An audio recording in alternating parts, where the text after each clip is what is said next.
Adversity is a gift.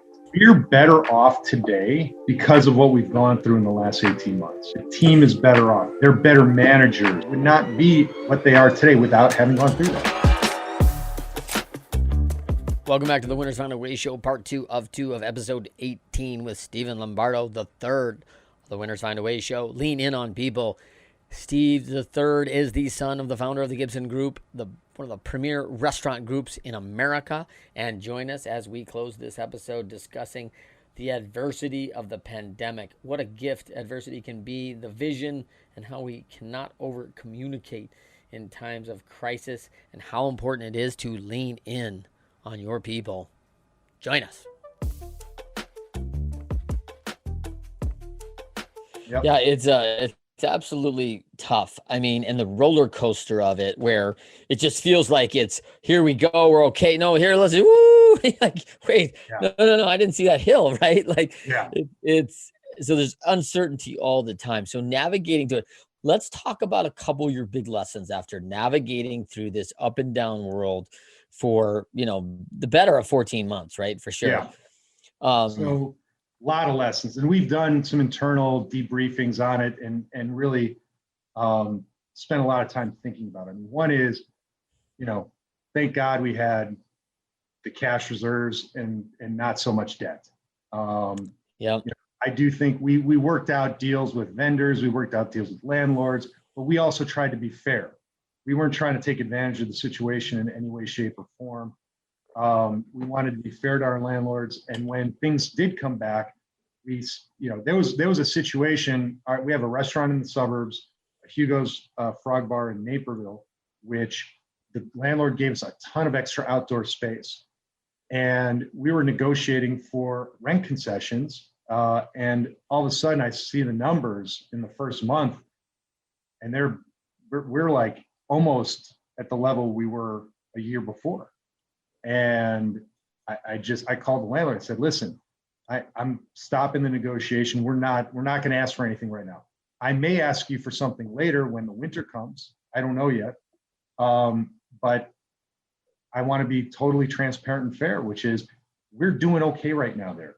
I don't need help. And I don't want, and they said, wow, like you're the only tenant that's actually done that. Right. And it's a lot. Your relationship with your landlord, even if it's an institution, is a long-term relationship. Like you're with them for decades. So, that goes a long way. I think people forget the win-win-win of business, right? Like our customers have to win. We have to provide them, the service, the product, and you guys do that better than anybody.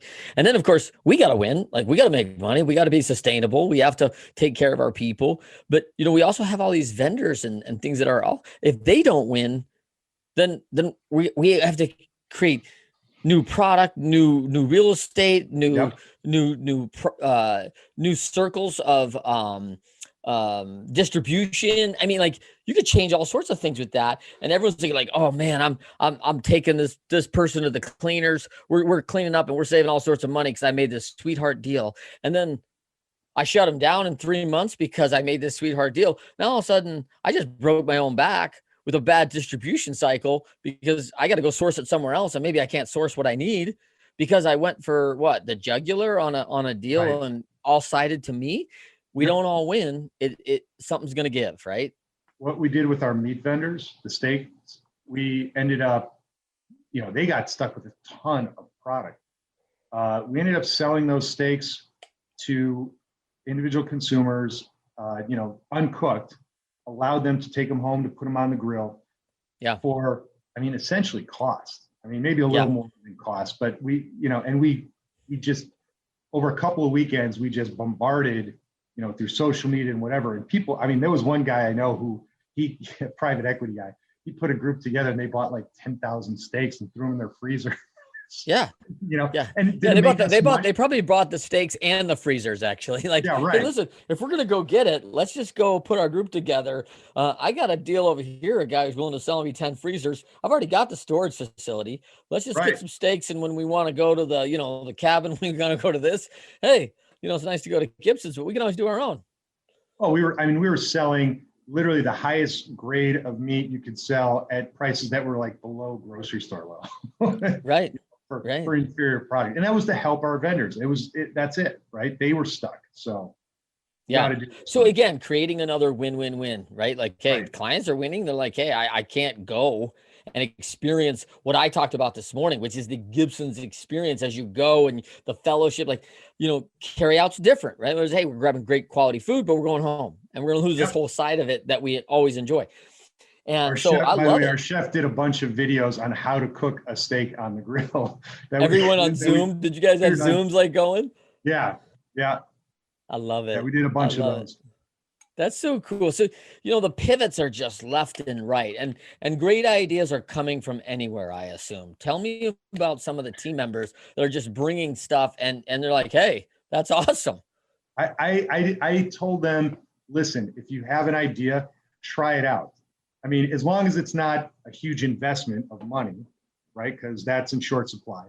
But if as long as it's not a huge investment of money, give it a shot.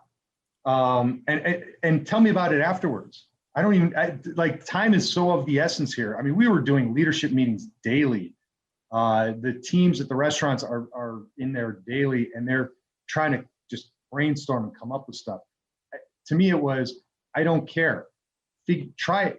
If it works, great. If it doesn't, try something else. Like, don't let an approval process or I guess the other thing we told them, there were two guidelines. One is as long as it doesn't cost a lot of investment. The other is as long as it's brand consistent, it doesn't. That's right. Yeah. So, but yeah. You're not starting a farmer's market on the corner with shucking corn, right? We almost did. Wait, we almost did. Because you guys got good veggies, right? Like, we were we looked at doing a grocery, competing with the grocery stores. We decided, no, not worth it. But yeah, you have a high quality, a significant amount of volume, obviously, if you have 2,200 people serving food, right? Like, I mean, to make this all happen. But you're right. It's that'd be a pretty big step. So, I mean, I think that, like, when you think about those times, what do you think? I want to finish the question. There was what other lessons we weren't good in for bad. Mm-hmm. We found out pretty quickly who was on the team and who wasn't.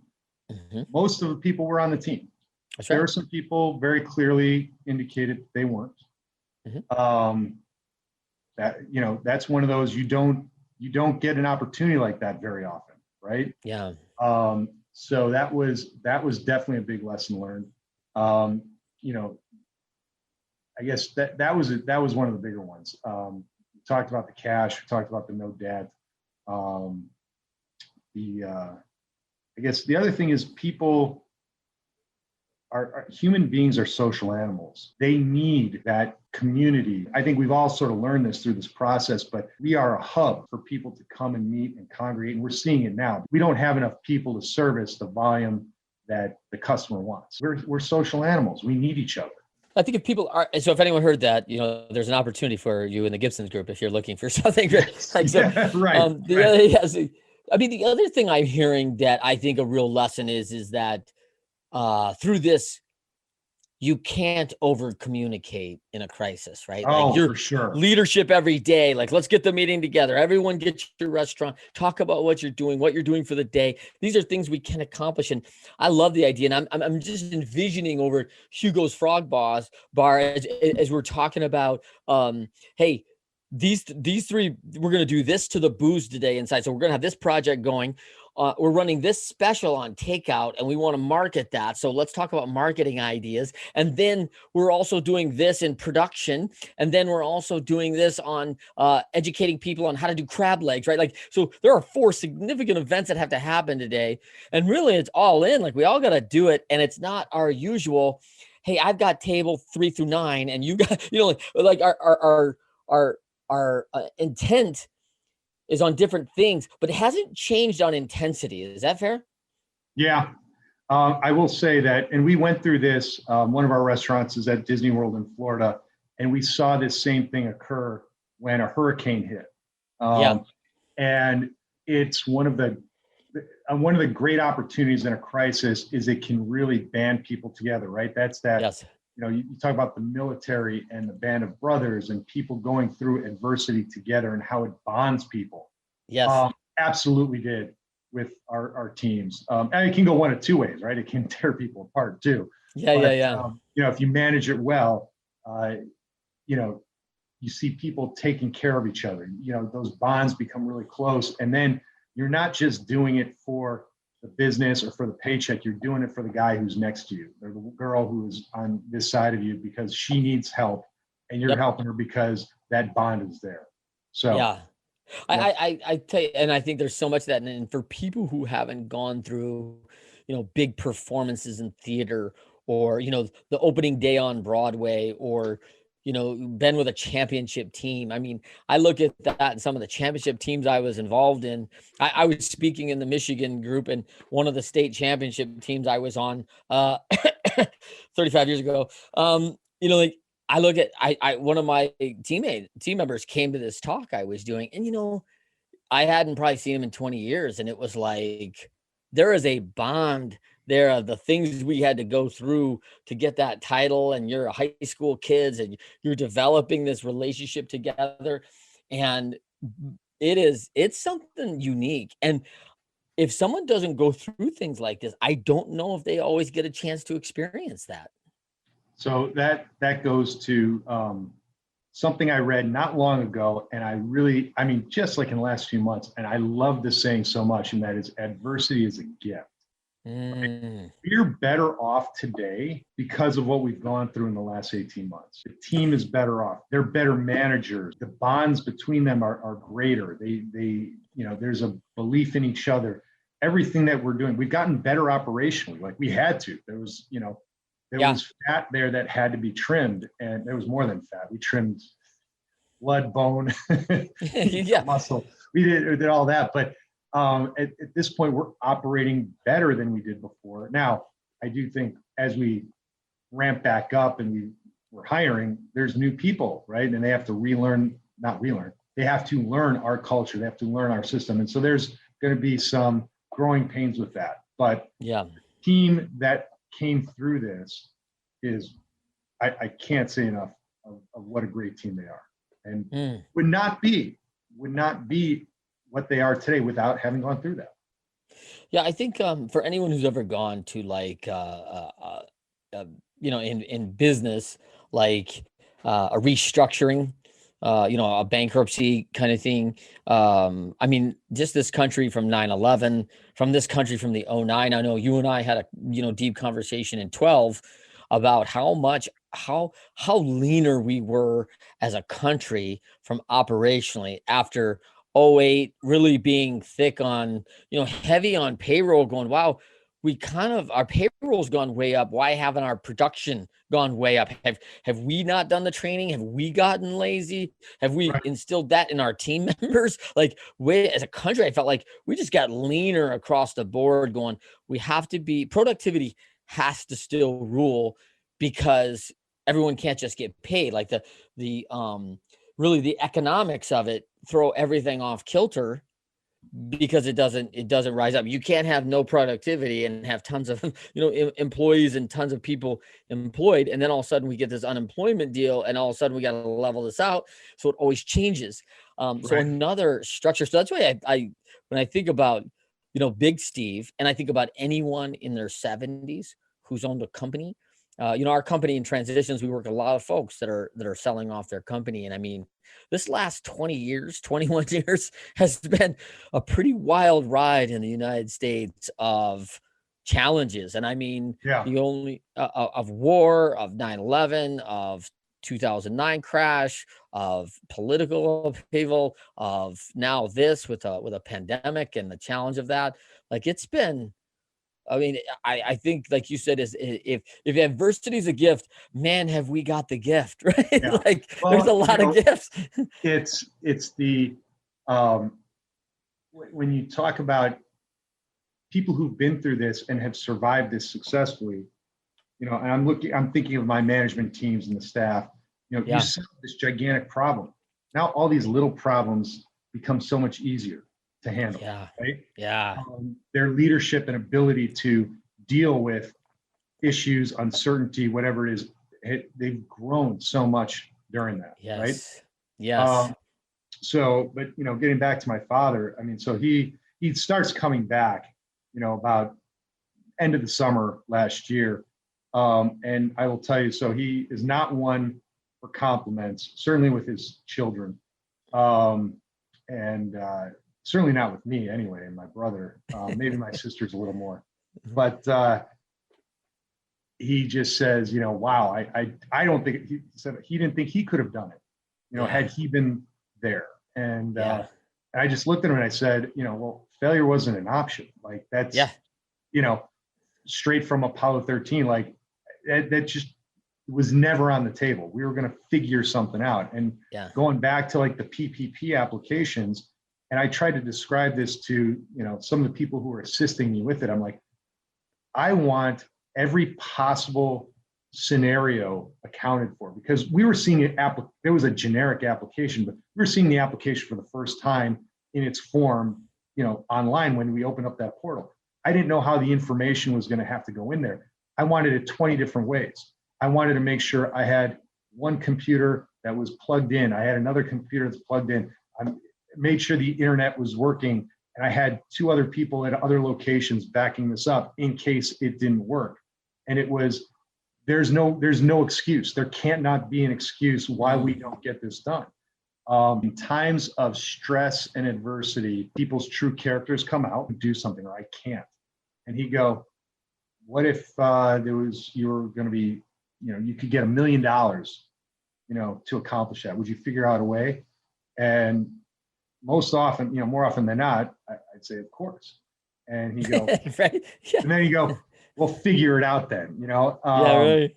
A great lesson, and he'd even do something absurd. He'd go, what if I told you, you need to, figure out how to fly and, learn how to fly? I go, well, that's impossible. Birds fly, people don't. So if there's $1 million, you take $50,000, go to flight school, figure out how to become a pilot, and you'd net $950,000. Like, oh, that's a good point.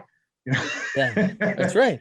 That's right. It's so good. So when you talk about, I mean, so there's a major upskilling going on, because there's a whole new perspective on, we have one unhappy customer and how I might deal with that, to, hey, we may have to close the restaurant down for 6 months, right? Like, I mean, the perspective is I'm going to go make that customer happy, and I can do that. Like I can do that for us right now.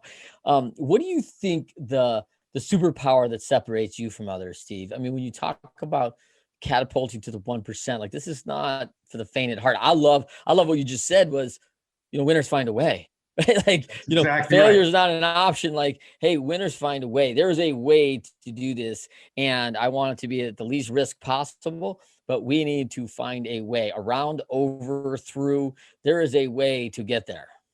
Yeah. We've never closed a restaurant. Okay. For a group our size, I don't know if there's many people that can say that. And it's, some of it's just simple hard-headedness, stubbornness. Like, we'll figure out a way, you're going to do it. And sometimes it's even throwing money after the issue, right? Throwing some money at the problem. And therefore causing more investment than you otherwise had projected. But, we're going to figure it out. And I'm not sure if the question was directed at me or the company, but, the lessons I learned growing up were, you get your ass kicked, you get back up. That's it. You got to face the fears or this. It's just something you have to do if you want to. I don't even want to be successful, just to be an adult human being. Like that. Those were the lessons that were given to me. And so, even though I've had failures in my life, plenty of them, try to learn from them, of course. The failure is the best learning you can do. Although then, isn't it Buffett who said other people's failures are the best learning? Yeah, right. So, well, let's quickly talk about, would you do anything differently, knowing what you know now? I mean, rear view mirror, like, let's not, like, go deep into that rear view mirror, but, like, if you just take a quick glance, anything that you know now that you might have done differently today, if this were to come again?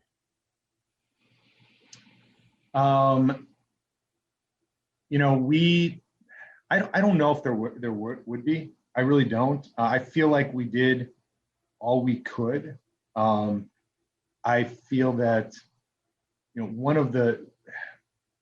could we have been more involved? I mean, we were very active in terms of conversations, whether directly or indirectly through the industry associations, with the governor's office, the mayor's office, trying to push to get reopened sooner and show how we could do it safely and all these sorts of things. You know, we live in a blue state, the restaurant that was open first was in a red state. I don't know how much more politically active we could have been to help drive that. I mean, I don't think anything we said or did was going to change the outcomes here in Chicago and Illinois. But I don't know, that's the only thing that kind of comes to mind. What's the one belief, value, action that you'd absolutely, the one thing you must do when facing adversity right now? Like what's the one kind of stable foundation that maybe puts things back on level ground immediately for you that you'd recommend if someone else has to go through something? What's one of those things like, hey, you got to get this? Boy, that's a good question. I'm not sure. I mean, I do think communication is a key piece of it, because with 2,200 people, you've got 2,200 ideas. Like, listen to your people. They will have ideas that will help. Plenty of the ideas that won't work. But that's one of them. The other was just not feeling, there was a little bit, maybe at the very beginning, like, how is this happening? Why is this happening? I wouldn't even call it feeling sorry for ourselves. It's just sort of like, you're sort of hit with shock. But then it's just rolling up your sleeves and getting down to it, right? There's no choice, right? That's what you have to do. Just get into it.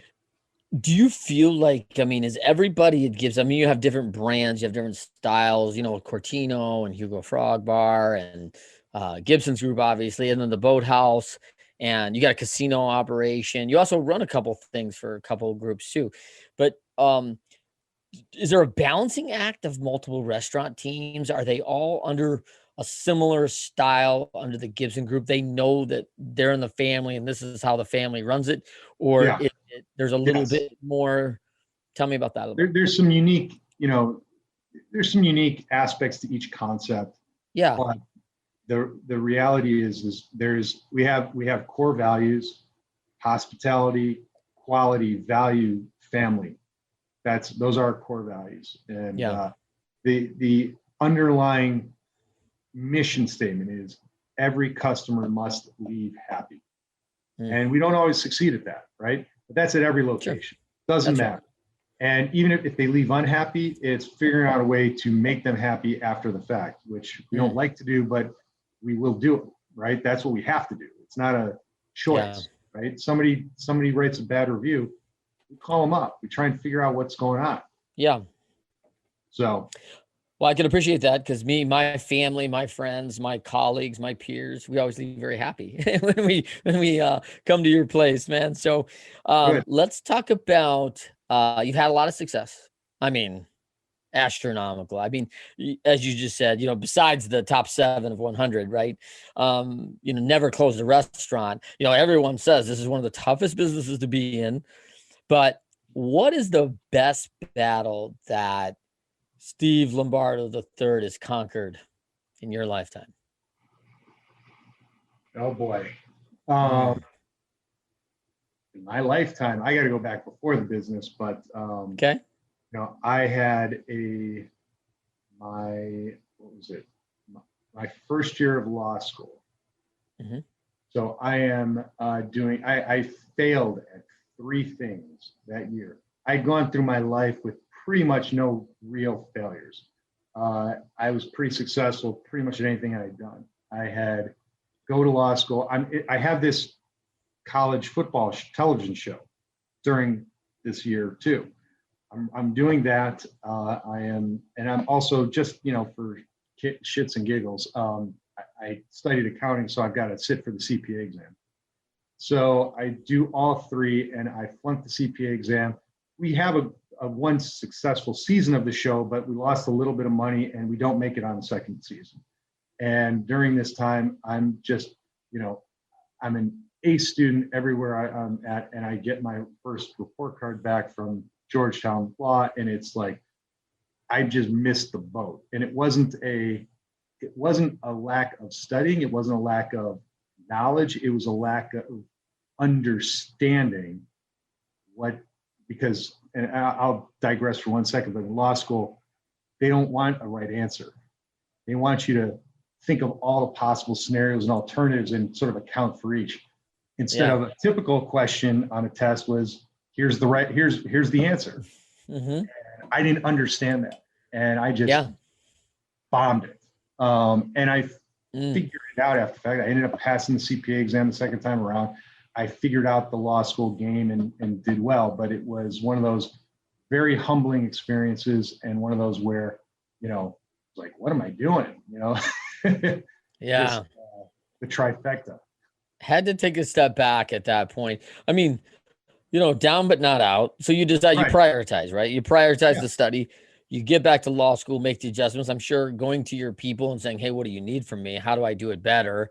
How do I go through that, right? You decide, hey, listen, I'm probably not going to be the next Al Michaels. So you shut the show. And some of that may be decision for you, but, no time. Yeah, it was, and asking for help. Really, that was, instead of trying to do it alone, asking. Yeah, that's huge.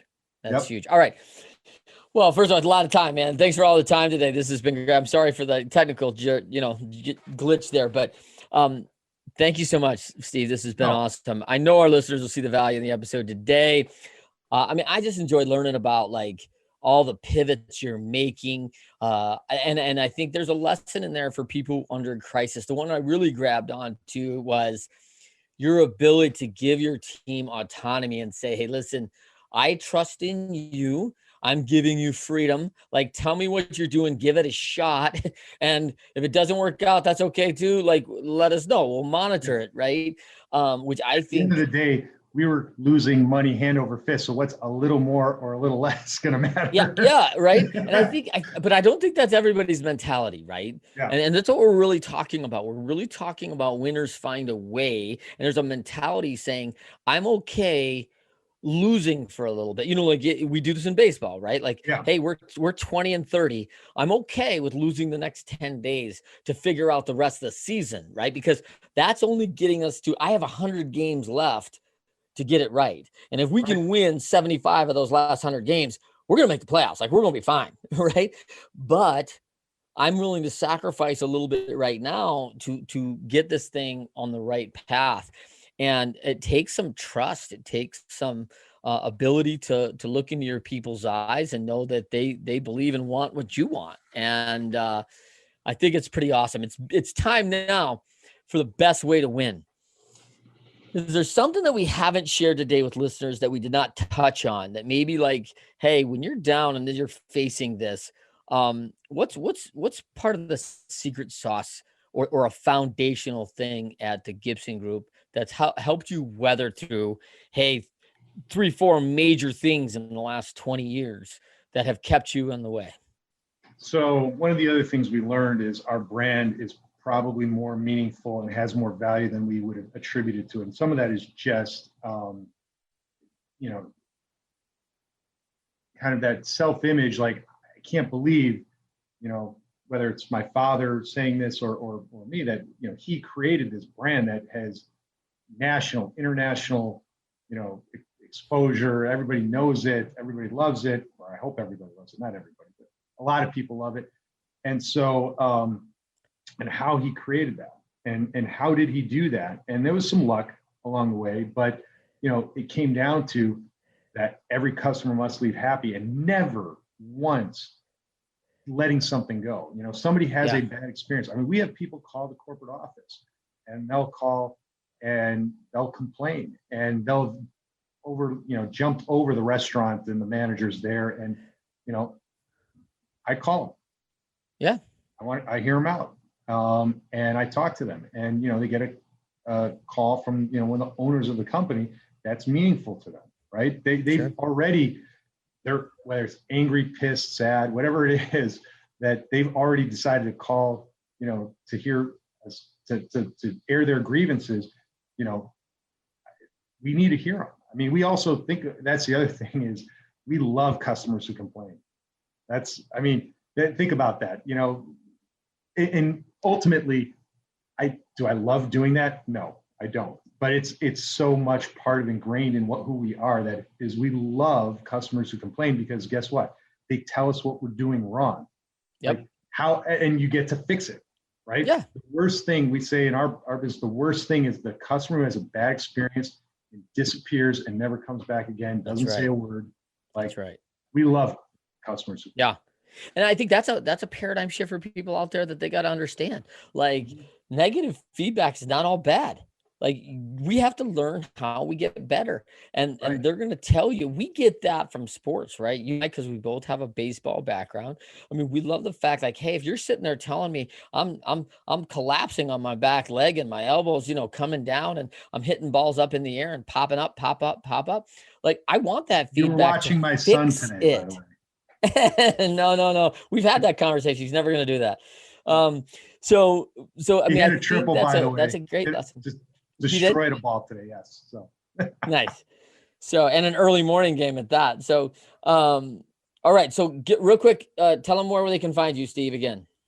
All right. I'll give you my email address, which is just steve3@grgmc.com. Steve, the number 3 at grgmc.com. And Stephen Lombardo, Stephen, Stephen Lombardo. He is on LinkedIn. Check out his profile there. Chairman of the Gibson Group. It is incredible what this team has done over there. It's amazing. Follow our show on the YouTube Live and many more voice videos on Leadershipity channel.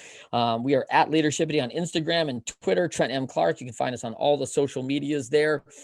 We have lots of other things on our Leadershipity channel that we welcome you to. Please, if you love this show, give us 5 stars, subscribe to our channel. We'd love that. And then, of course, look for our upcoming book, The Pyramid of Leadershipity. DM or email me if you're looking for help in the coaching and leadership development and team development. We do a lot of it. And if you enjoyed today's episode, come back, please. Last thing, Steve. Tough times, we have things we read, and I know you're well read. I mean, a lawyer, you're constantly reading. And then you hate when I ask you to read stuff. So when you got it, what's your go-to? What is something you go to and a place you're always going to want to go back to? In terms of read books or what? For when you're down, something like a quote, a verse, something that you may go to that says, hey, like, this rights my ship pretty quick. Oh boy. Now I know I gave you a bunch and I've forgotten them all. Yeah. You got some good ones. No, I'll tell you a story. I don't know if it's a quote, but it's a story. I mean, I did get into a fight as a kid. I got my ass kicked. Came home, bloodied and everything, and it was in a pickup basketball, baseball, like game like that. And my father just said, "Okay, you got 2 options. You can stay home and cry." Or you can clean yourself up and get back out there. Pick yourself up. That's it. And, you get bloodied, it happens. Like, it's how you react to it. And that's the same lesson I preach to my kids when they have something bad happen to them, which is, okay, something bad did happen. How are you going to react to it? Are you going to be defined by external forces, or are you going to be defined by yourself? That's, you've got the people who are out there who are victims of everything, and you've got people who are champions, winners.